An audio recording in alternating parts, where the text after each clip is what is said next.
New Thought Media Network. We are a global broadcast network of positive music, media, and entertainment, inspiring humanity's evolution along the journey of enlightenment and creating a world of love, peace, empowerment, and prosperity for all. New Thought Media Network. Positively inspiring.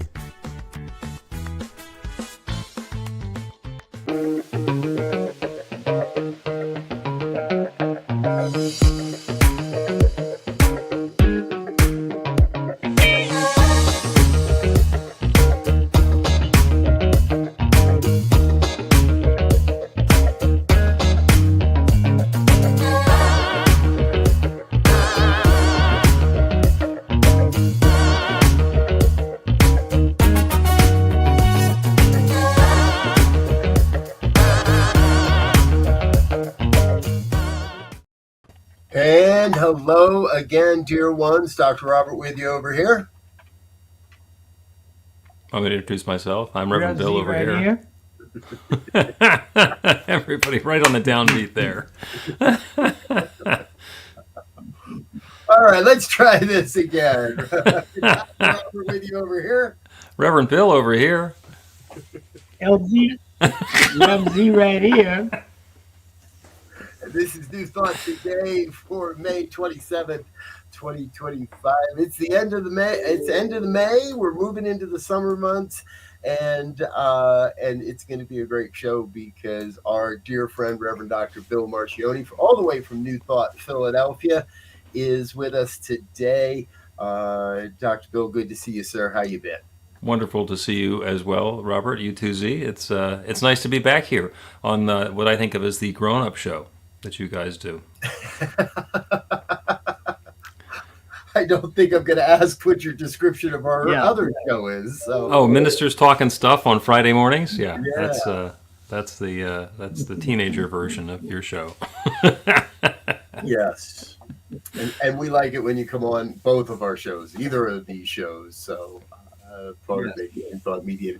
And we would be remiss not to mention that you have your own show here on New Thought Media Networks, Monday mornings, 10 a.m. Mountain Time, the Practical Prayer Podcast. Tell us a little bit about that. The Practical Prayer Podcast, and I'm changing the name of the show just to Practical Prayer. We started out as a podcast. Wanted to talk about practical prayer, which for people who grew up in religious science, the religious science folks call it spiritual mind treatment. But everybody else goes, what's that?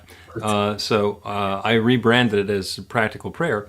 And people said, you should do a podcast. And of course, I had spent way too much time in broadcasting. And I had this attitude that if somebody wanted me to talk for an hour, they should at the very least buy an expensive tall tower with a transmitter at the bottom and let me be the only one using it for a while.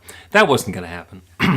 No, yeah. So I found Carol Lawrence, who is a wonderful co-host. I thought I maybe had a dozen episodes worth of stuff to talk about. We just did episode number 200. And so what we do is it's kind of like one of the late night TV shows. We do the live recording session on New Thought Media Network on Mondays. And so we'll do a little chat back and forth. We'll do, interact with the audience, and then we'll record the podcast episode, do some more chat afterwards. We're going to take questions and prayer requests and things like that. And the Practical Prayer Podcast is about the fundamental spiritual practice, the technique of a prayer that actually is going to change your life. So that's what we talk about. And honest to God, 200 episodes in, Carol's still coming up with interesting questions.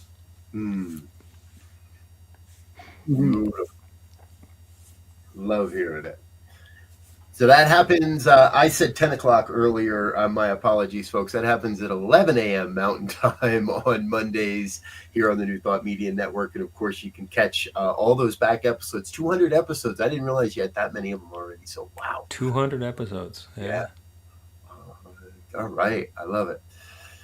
So, New Thought Today, and we do want to make sure everybody gets to hear a little bit about New Thought Philadelphia as well. So tell us that before we go get lost in wild conversations here. New Thought Philadelphia, independent spiritual community in Philadelphia. And for the longest time, we were for 10 years, 12 years, we were meeting every Sunday somewhere in Philadelphia, and then there was this pandemic thing, and we were forced online, and our geographic footprint got really big. So I do a dozen meditations online every week, so 8 o'clock in the morning and 6 o'clock in the evening Eastern Time. Those are on Zoom. Everybody's welcome to join in on those. Sunday mornings, we also do our celebration, and that's always on Zoom. Once a month, we are hybrid from a little community theater in East Falls section of Philadelphia. And mostly that's because the people who can't drive to Philadelphia feel left out when we get together and hug and have side conversations. So we were very much a hybrid community, and doing the New Thought thing, and spreading the teaching and spreading the love and connecting in classes and all the rest of that stuff. So newthoughtphilly.org. It's our casual name. You can find it at newthoughtphiladelphia.org as well, but not necessary to use the grown-up name. You can use the short name. I like it. You're going to call us Philly, we might as well call ourselves Philly. Yeah, there you go. The next time I'm in Philly, I'll have to stop by. You must. You must indeed. We might even need to make it. You said fourth Sunday, right? We meet on the second Sunday of the month in person. Second in person. Second Sunday of the month, we're in person, and those are also the talks are part of the all day Sunday broadcast on the network here. So we go at some particular time, Mountain Time, but I'll get that wrong, so I'm not going to say. 3:30. 3:30. 3:30 Mountain Time. So. Well, Bill, I want to say I've been wanting to say thank you. I say it a lot because you're one of the early adopters of New Thought Media Networking, and saw that vision early on, much as did Elzia, and early on said, how can I support, how can I help? And that's when the all day Sunday idea was coming forward, to share just the talks and not everything else, which is always catching us on the licensing, the music broadcasting always trips us up on the videos. So having just the talk, and Elzia with CSL Denver, you're part of that as well, but it's really become a good program for people. We see more and more engagement, and more people checking in. And you did something pretty slick, I thought, this past Sunday. Oh, yeah, the world was like curving back on itself. It was kind of cool. There was definitely the universe is a donut kind of thing going on. Because earlier in the week, folks, I wrote a Substack post called The War on Words, and Dr. Bill took that and turned it into a Sunday sermon. And so I got to hear your interpretation of what I meant, which was a really fun experiment. Well, did you disagree with what you said? That I said you said? No, not at all. So tell us how that came about. Tell us how you got that idea, and what said this is the one to go for. It was a talk. It was Memorial Day weekend, so it was not going to be about Memorial Day specifically, but it was going to be about holidays and holy days, and what makes them holy and what makes them special. And and you've been a guest speaker at New Thought Philadelphia. You know my feeling is a couple of weeks ahead of time for promotional purposes, you're going to come up with the title of your talk, a couple of sentences, what it's going to be about. And then if you want to talk about something completely different, then all you got to do is say, I was going to talk about love, but instead I think I'd like to talk about law. And then you do 20 minutes on law. And that's just fine because, we don't know. And I read your Substack and it was resonating with me for the whole week because it's so accurate about when somebody takes away the words that we're allowed to use or supposed to use or are okay to use, it diminishes, if we buy into it, it diminishes our power because it takes away some of the creativity in the words that we can use. And the talk kind of grew out of that. I've been talking about that sort of thing a little bit lately anyway. It's about, what kind of world do I want to live in? And if the answer is I want to live in the world that we're living in now, then great. And if I want it to be different, then what do I want to have be different?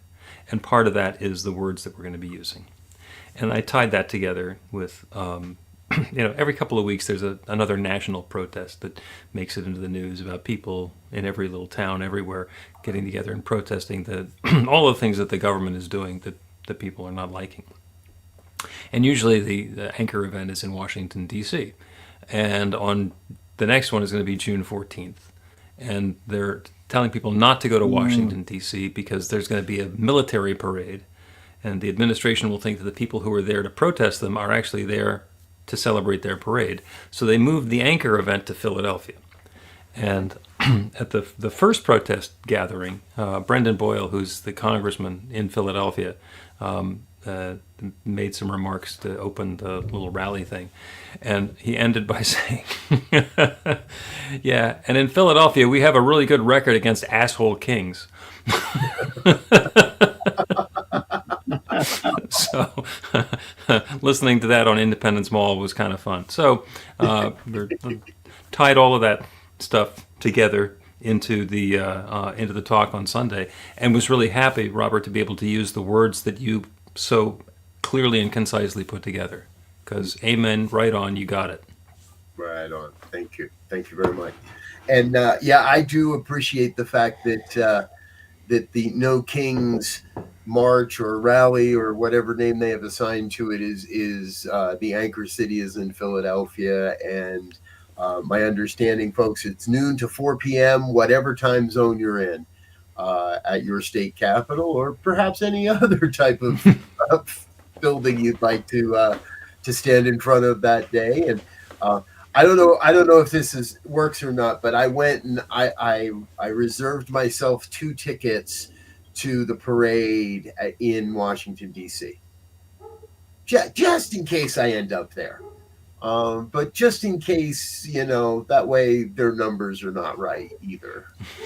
So sometimes these little forms of resistance that we can do, and reserving a couple of the limited number of tickets that are available for the parade felt like an appropriate thing for me to do. So, but I'll be here in Denver, and I have something till noon, but I'll be getting there a little late and hanging out at the No Kings event on the. They'll still be talking.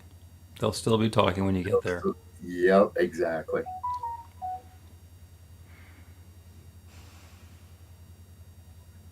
Well, that brings up a very interesting point, I think, in terms of New Thought community, in terms of, how do we make sure that we ourselves do not put ourselves in the king's chamber, if you will, and that we continue, there's this whole movement, if you will, to collaborate and come together and work from a single foundation. So I'm just curious as to how that's going to flow through, and how organizations and personalities and whatever either prevents or enhances that idea.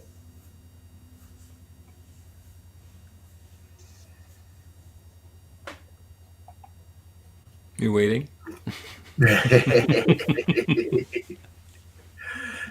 There are so many thoughts that formulate, because we've done this. We've explored many of these questions before, right? How do we maintain ourselves, maintain a, I'm going to say, a higher perspective, and at the same time not vilify those that, from this perspective, from this vantage point, don't seem to get it. Because there's still a lot of people out there that don't seem to get it. I think there's going to be a lot of people that do take those tickets to the parade and treat it like that's the higher order. And yet we're not really building oneness from that direction. I don't think anybody's going to the parade to promote oneness. No, my thought, and it's been really simple, and it's just, I spent some time lately re-languaging and reaffirming that since my childhood, something Mom taught me was that your rights end where my rights begin. And having somebody say, well, your rights don't matter, it's all going to be about mine, it throws the whole system out of balance. Everybody has the same opportunity, should have the same opportunity to achieve the same sorts of things based on their desires and their goals and their initiative. Being willing to do that. And I personally object to when the playing field gets tripped and tilted in the favor of one group or another. And when it happens a little bit, it's insidious, and when it happens in a big way, it's a power grab. And I'm not against the people who I think are trying to grab power. I'm in favor of everybody having a shot. So if you can grab power and everybody still have a shot, fine. Let's do that. Let's do that. Right. Yeah. Yeah. And the deck is not stacked. Because oftentimes the deck is stacked. And I know how it's shuffled. I know what seat to sit in to make sure I get the right cards. And, when we look at some of the current events in terms of people having access to certain information before others and having resources to make moves on those information streams, there's a lot that has been questionable. Let's put it that way. And so, for us, and as New Thought practitioners, I think we have to stand on the idea. Look, I don't mind failing, if you will, but I want to fail having an equal shot. I want to be able to stand or fall on my own merits based on these principles that teach, if we follow certain universal laws and we put them in play, that we will be successful. Mm-hmm. Right.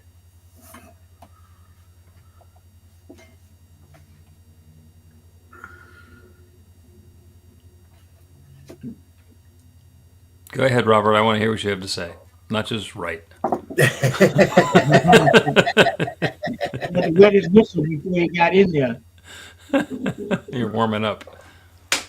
Well, I am, because for me, there's something bigger at play, right?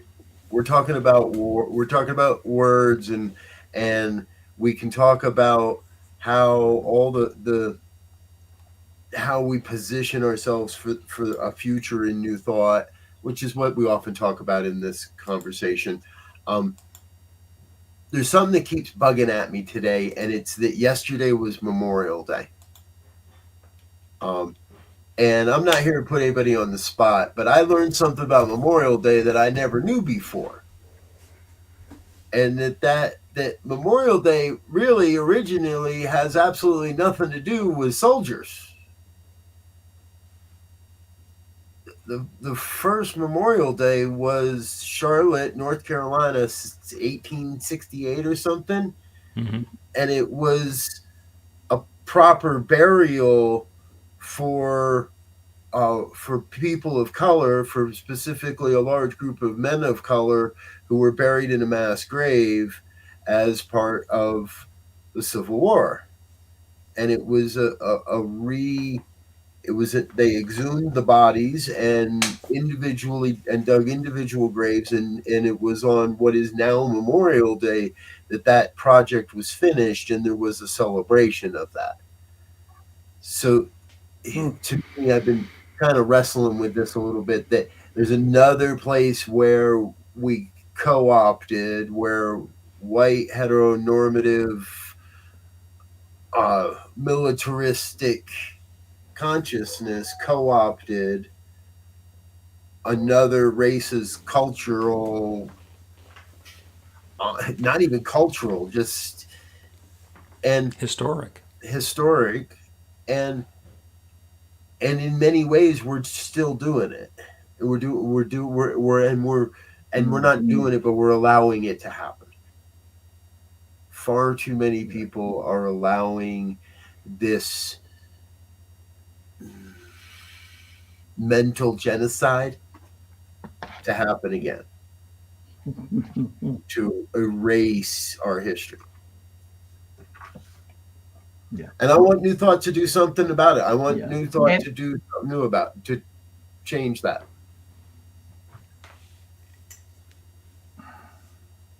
well, part of it is giving out good information, right?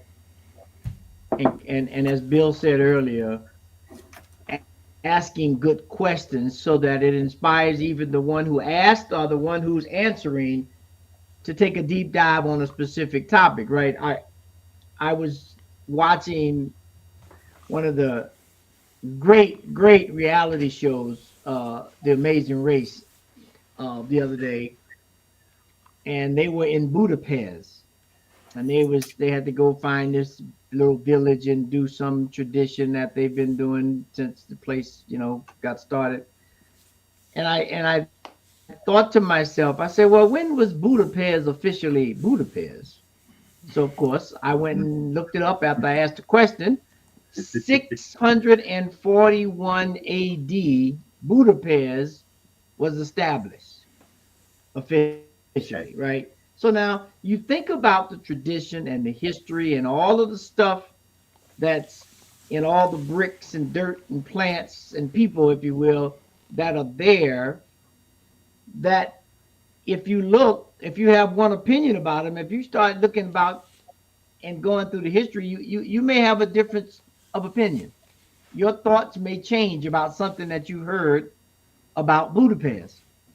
And that's how I think we have to approach where we are now in terms of the we talked about it last week, the 400 words that the current administration is banning from their websites and documents. And I mean, we need to be vigilant about asking the right question.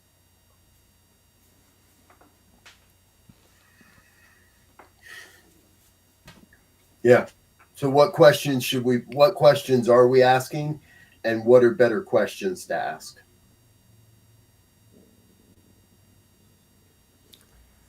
And who's asking and Are you answering the asking me to questions? answer that? Sure, you're welcome to answer that. I don't know that I have the answer to that. Is part of it. Yeah. Yeah. Well, I know one of the questions, I mean, there are probably several, but one question that I would ask and put in the sphere would be, what natural example of co-creation, coexistence, and working together that we could use as a model for humanity, and then figure out how do we implement it? What does that environment, what does that system have or display or exhibits that we could learn from? Oh well, I could get in trouble by answering that one. This is even worse than the school board answer that I was thinking about before when Robert said, who's going to ask the questions, and that brings up the topic for me of who's going to answer. Because we just had a school board election in my town, and the school board is deciding what the kids are learning. And supposedly what kids learn is the truth. And if you have people with an agenda who are setting the school board's curriculum, then they get to learn whatever they're going to learn. Apparently, it is very easy to be taught in some parts of the country now that the Civil War was about taxation and a protest that there was an unfair tax system in place. And it doesn't mention this little slavery thing that other people, myself included, seem to think that was involved in that. And I remember for myself, touring plantations and hearing stories about plantations, and there was none of the oppression and violence in what I learned about plantations when I was younger than I have learned since then. So there's more to the story. There's more to the story that's involved in that. And Z, you ask a really interesting question about what can we do, what model can we use to of a way that we can live in a world that works for everyone, where love is the answer.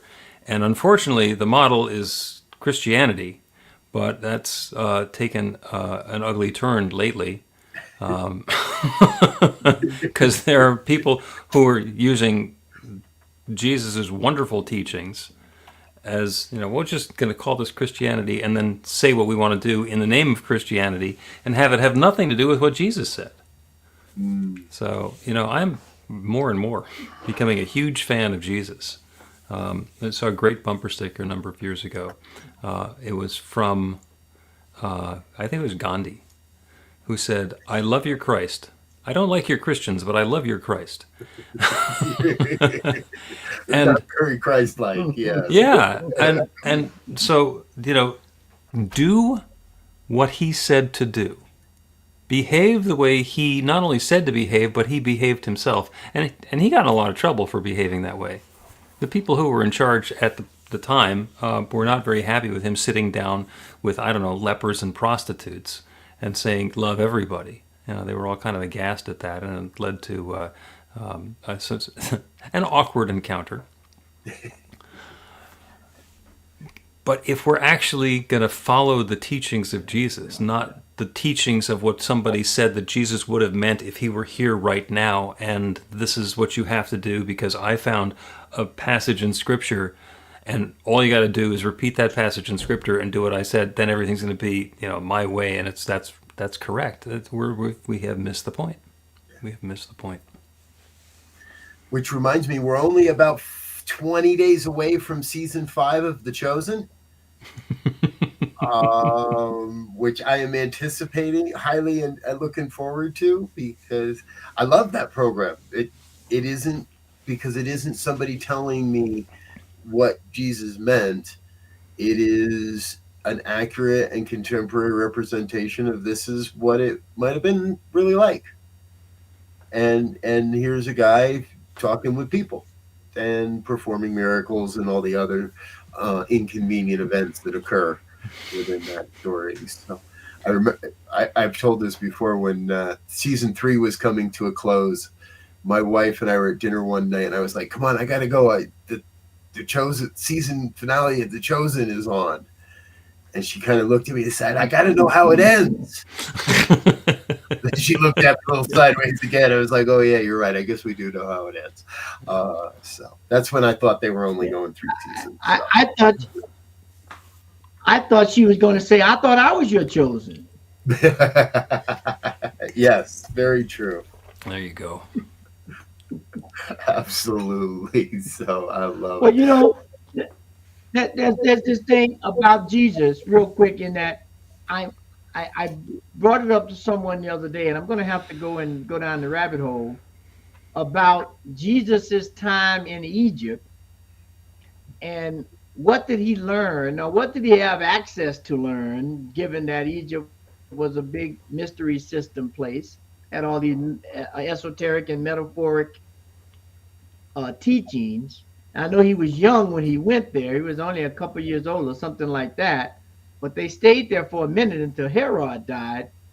So I want to go on. That's a question to myself, to see again how these teachings are universal. That they take on different personas as they move through different cultures, but the essence of it is the same. Mm-hmm. I just realized you got a great prequel there, right? Instead of the young Sheldon, we can have the young Jesus, and we can create a whole new spin-off of the program by going back and taking a look at what happened in those Egypt years. Folks, we're going to take a quick break and let a couple of our sponsors say hello. Let our guests and ourselves grab a quick drink of water and a beverage, or maybe even a snack. We don't have that much time. But we're going to take a quick break, and we'll be back after these messages. Please stay tuned and stay with us. We'll be right back.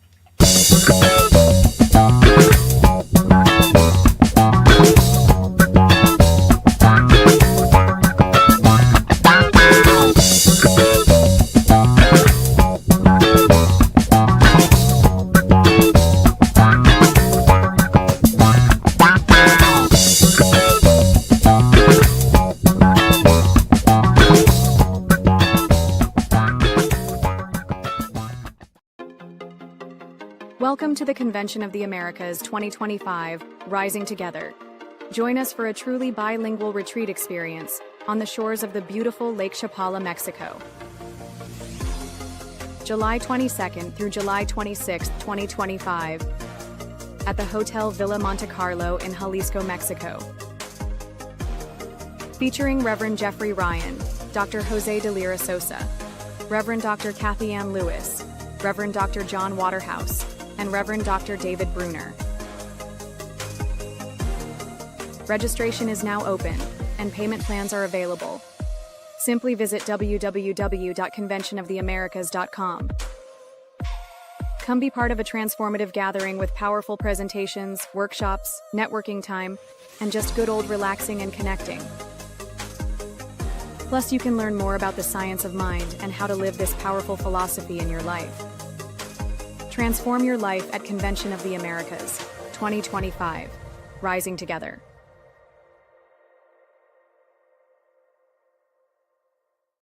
And we're back with more of New Thought today here on the New Thought Media Network. My co-host, Reverend Elzia, and I welcome special guest and regular contributor. There we go. We have a new title for you. Dr. Bill Marchiony, a regular contributor to the New Thought Media Network. Grateful that you're again here with us today, sir. It is wonderful to be here and interesting to be called regular. So thank you for that. And you were talking before the break about the prequel of the scriptural story. And there's actually a book that is wonderful. It's hysterically funny. It is a funny novel. It's by Christopher Moore. It's called Lamb. Yep, Okay. and the subtitle is The Gospel of Biff, Christ's Childhood Friend. And it's about the story of the 30 years between the birth story and the beginning of the ministry story, and what they were up to and what they were about. And Biff was basically sidekicking with Jesus and learning all the things that Jesus learned, or Joshua as he calls him in the book, because Jesus was the name that other people bestowed on him. It is, according to Christopher Moore, it is factually accurate and it's hysterically funny. It is immensely funny. Even the way they tie all sorts of things together. The story is that he went to the East. He traveled into the East and learned Eastern mysticism, Eastern spiritual techniques, and found himself in China celebrating his birthday. And they had a big feast. The joke is, and that of course is the tradition of having Chinese food on Jesus' birthday, which is how people say that the Jewish people celebrate Christmas. All sorts of little subtle things like that, and explaining some of the stuff that's in the book. And then there's Biff, who's just outraged at some of the malarkey that wound up in the Bible. And it's a preposterous story. It's very entertaining and is as good a prequel as any that I have seen. There we go. Lamb, the Gospel according to Biff. Christ's childhood friend. I think I'm going to go buy a copy. Yeah, I actually think I have a copy on my shelf. I'll have to go and hunt it down. Mm-hmm. If you really want to be sacrilegious, there's a version that's leather bound with a gold edge.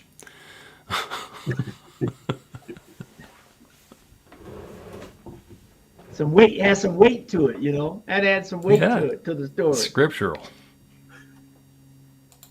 We make a little just, but there's another book, The Historical Jesus, and I think we had to study it I think I read that during ministerial school, but it looks at historical recognizable events and tries to line that up, if I'm not mistaken, with Jesus. I don't know if we do that enough about some of the well, let me say this. There's a reason for that. However, it's like everything else. There's the yin and yang. There's the historical Jesus, historical facts and when he was and how he died and all of that. But then there's also the yang part of that is the teachings of love and patience and all of the allegoricals and things that he taught that has to be woven back together.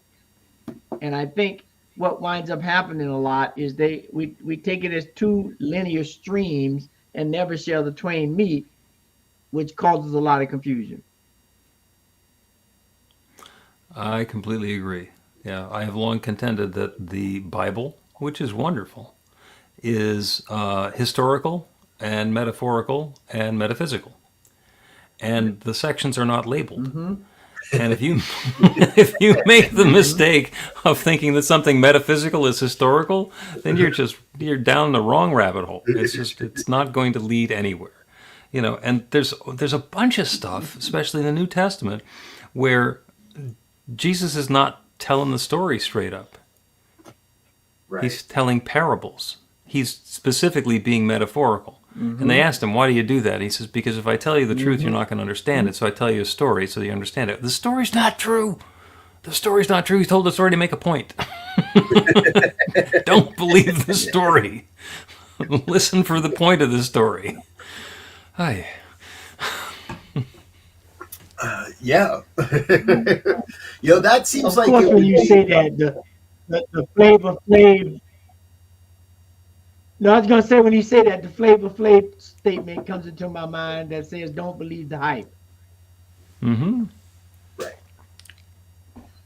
And especially today, in the world today, in our experience, don't believe the story. Don't just buy the story because somebody put it into a meme or put it out there into the world, or it comes from what you think is a reputable news source. Because even reputable news sources are getting spoofed now. And the AI hooligans. I'm going to expand upon your phrase there, Bill.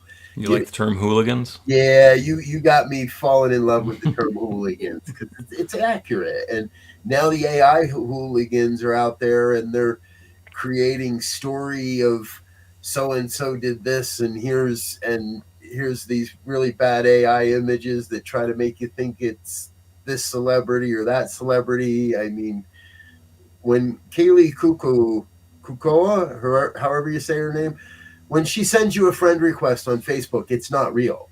It's not her. I don't. People don't understand that.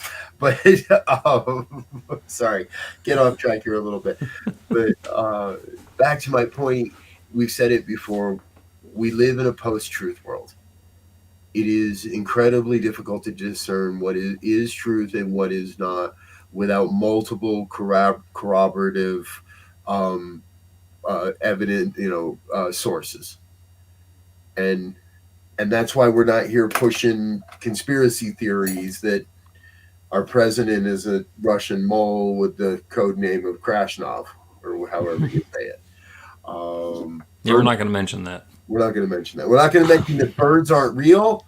And I saw a new one today. Have you guys seen this one? Carrots are not food. Carrots are not food. It is the latest conspiracy theory in the world that you're not supposed to eat carrots because they cause spontaneous abortions.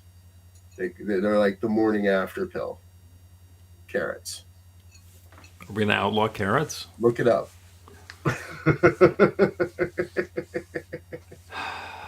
But okay. Here, I'll backtrack for everybody else that's watching too. I didn't know this was a thing, but it is a thing. And some woman who's a nutritionist put out a 1-minute clip that has gained hundreds of millions of views, supposedly, because everybody else is doing response videos to this 1-minute clip.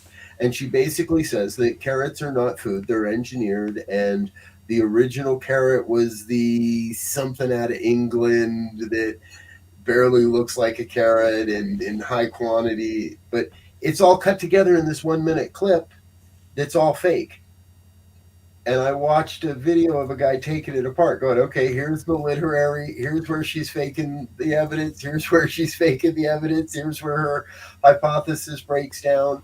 But in a world of 1 minute clips, people are buying this as if it's real. So birds aren't real and carrots aren't food. Which is What's that feeder thing that my why wife you keeps have on to filling up in my ask the backyard? questions.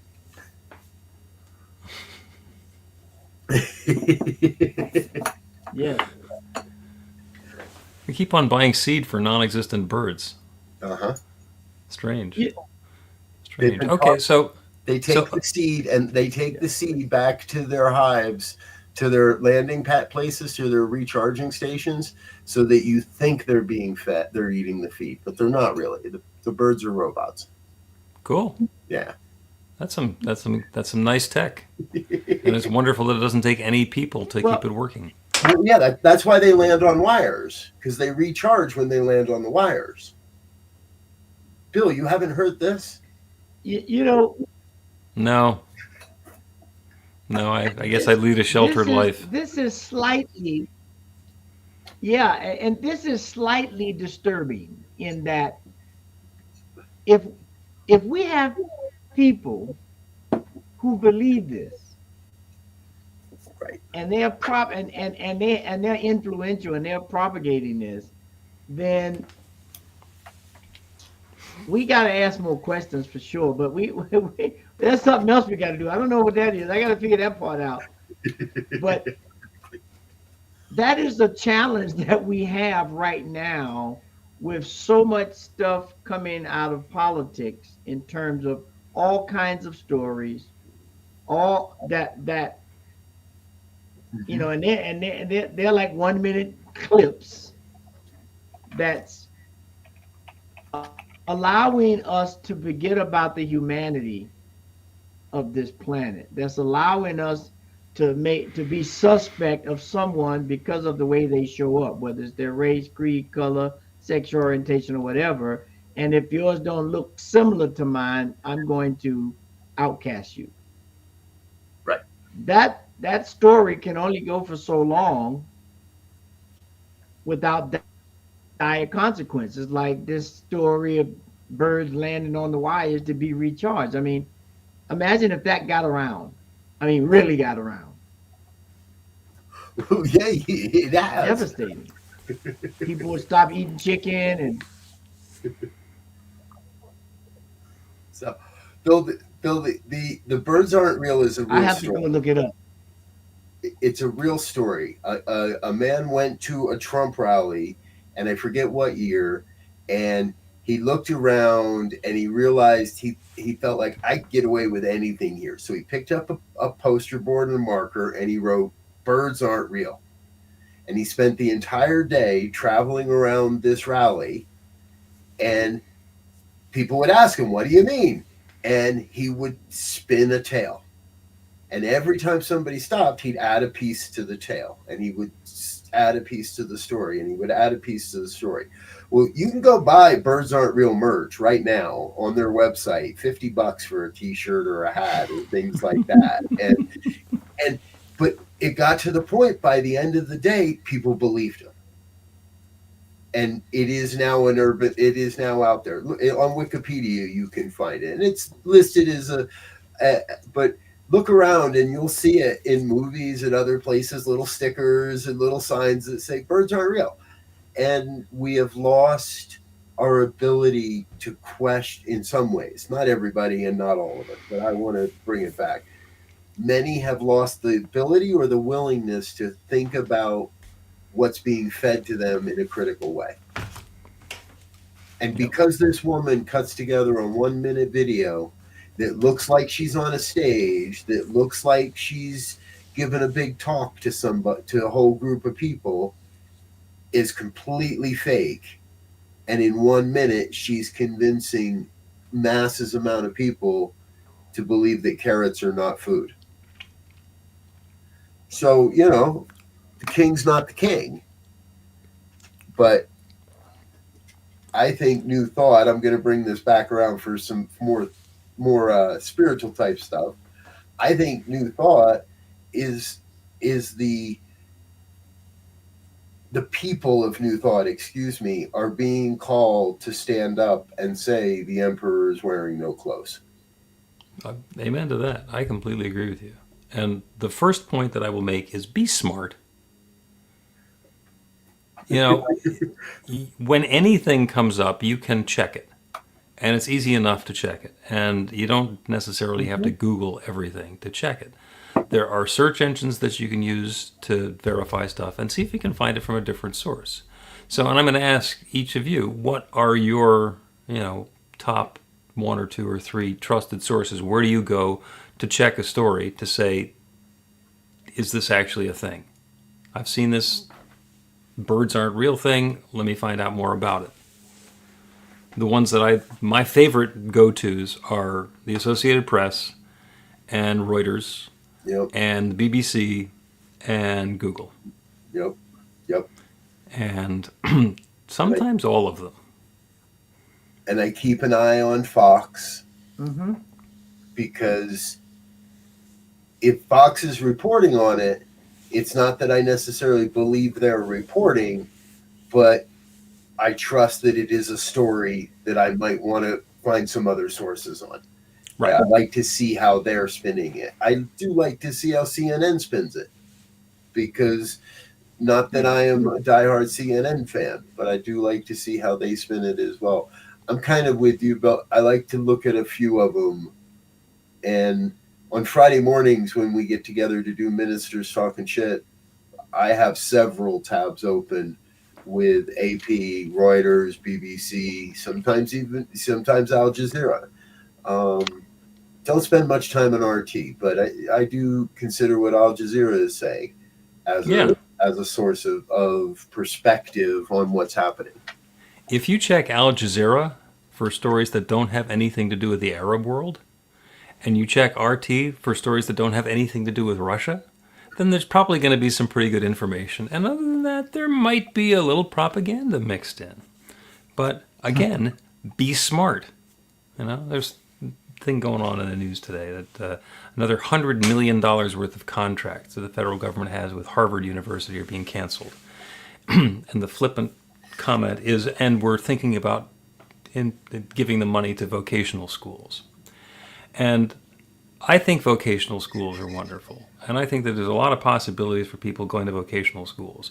And I also don't think that the $100 million that's being spent at Harvard is the sort of thing you're going to get the same return on if it's given to a vocational school. Because a vocational school is going to teach people how to fix diesel engines. And Harvard is going to cure cancer. So be smart. Be smart. Yeah. Maybe that's our new t-shirt. Be smart? Yeah. I'll get right on that. The other t-shirt you inspired for this week is a wraparound printed shirt that has all of the words we're not allowed to use anymore.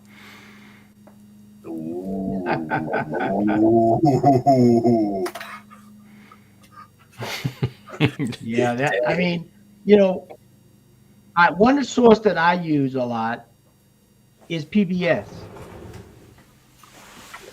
And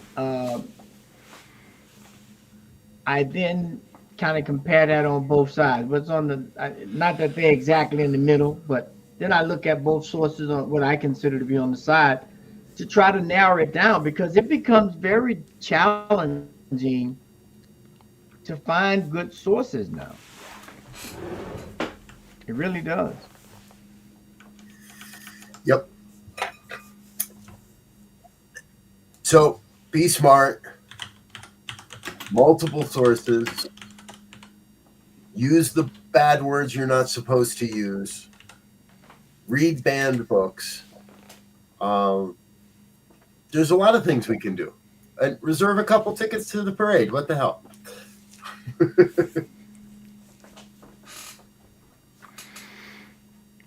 Yeah. I just searched birds aren't real, and the first entry, of course, is birdsaren'treal.com. Uh-huh. Yep. Uh, Yep. Buy yourself a T-shirt. Dive right on in, buddy. You're with us now. yep. And at the bottom of the first page is the New York Times saying, a Gen Z fueled conspiracy theory. Okay, that's a good lead line. Yep.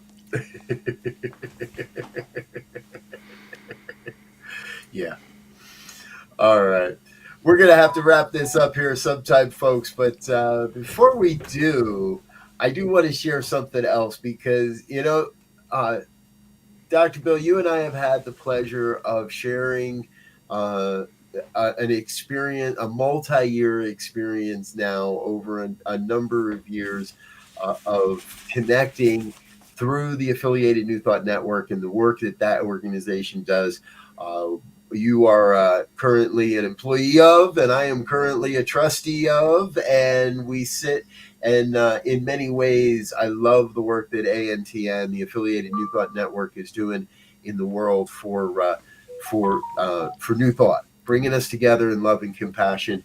And we just recently started announcing the lineup for this year's retreat. Drum roll, please. You have a talk. And I have a talk. Yes. And a whole bunch of people have a talk. You have a big talk. I have a little talk. But Yes. But the big news is that the retreat team committee has decided to raise the roof and hold an open house at this year's retreat, Tuesday, October 7th. If you are anywhere near Unity Village, you want to be there, 7 o'clock Central Time. We're also going to be live streaming this with Ricky Byers, Martha Creek, and others. It's going to be an amazing night. And I can say I've been inside the R.D. Goppert Center. Oh my gosh, oh boy, you don't want to miss this. This is a beautiful building. The view from just standing on the stage looking at the audience is an amazing experience alone. And you're really going to want to be a part of this. It's going to be a lot of fun. Yep, absolutely. And yeah, the week-long retreat, the registration is still open for that on site at Unity Village. As Robert says, if you're going to be anywhere in the area, then Tuesday night, it's free of charge. It's going to start with a vendor fair. So there are going to be New Thought vendors from around the area who are going to be there in the afternoon. The presentations will be wonderful. There's a sound bath. The evening ends with a candlelight labyrinth walk, which has become a signature of the Anton retreat. And you can go to Unity Village and walk the labyrinth anytime, but we put out several hundred candles, which makes it kind of special. And there's a meet and greet event afterwards, and just an opportunity to be in that spectacular space. And it's the first time Anton is going to be in the events center. We've been in a smaller venue on campus before, but this one's open now, and we're doing this, making a splash. So if you have an opportunity to get there, be there. Yeah. Z, we're talking to you. Be there. When? What is the date again? First week in October. Thanks for asking. The open house is on Tuesday the 7th. I'll Okay. The second week of October, you said? The first week of October. Monday the 6th through Friday the 10th is when the full retreat goes, and Tuesday evening is going to be the open house. And early bird registration. Oh, birds aren't real. Early participant registration ends at the end of June. So you've got just over 30 days to get your early bird registration and save a few bucks on the full registration for that. So, folks, we want to thank you for being with us today here on New Thought Media Network. It's always a lot of fun.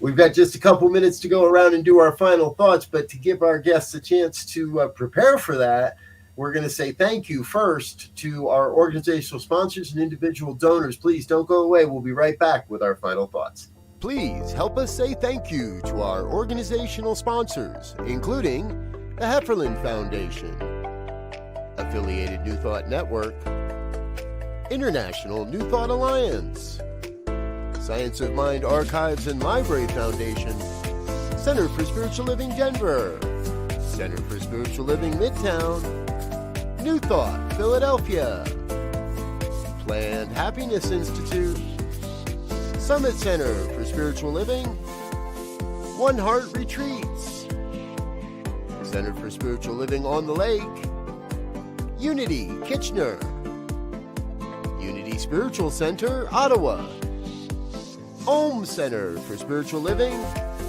Satya Center, Begin Within Ministries, Center for Spiritual Living, North Jersey, Unity of Savannah, and the Center for Spiritual Living, Seattle, as well as all of our individual donors. Thank you for being part of the New Thought Media Network. Please like, share, and subscribe. New Thought Media Network, positively inspiring.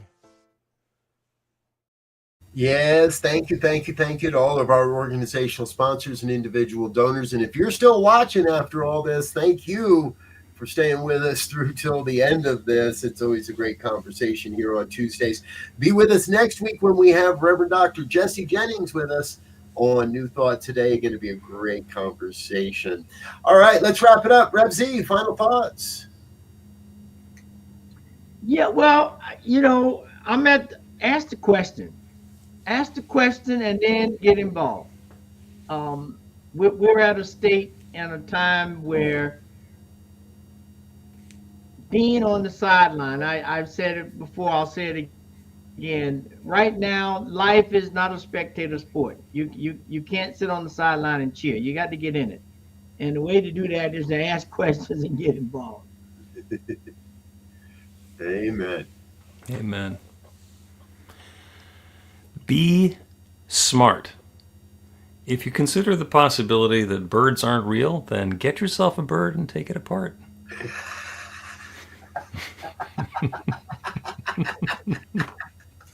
We do not condone taking apart birds. It could, as far as I'm concerned, it can be a Chick-fil-A. Oh, wait a minute, we don't condone Chick-fil-A. That's in trouble here today, Bill. My God. Yes, I am. Or amen.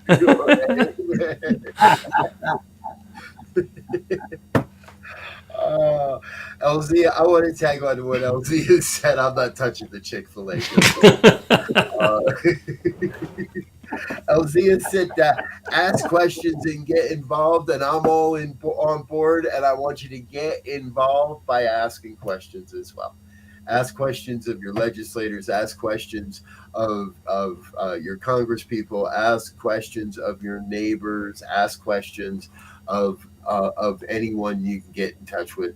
I think it's having that inquisitive nature that leads us to a deeper understanding of each other, and the problems of our day are going to be solved by getting to know our neighbors and our friends and our congresspeople, even those we don't agree with. So ask good questions, get involved in asking good questions. Be smart. Be smart. And birds aren't real. Until next time, we're going to wish you peace and richest blessings. Bye now. Yeah.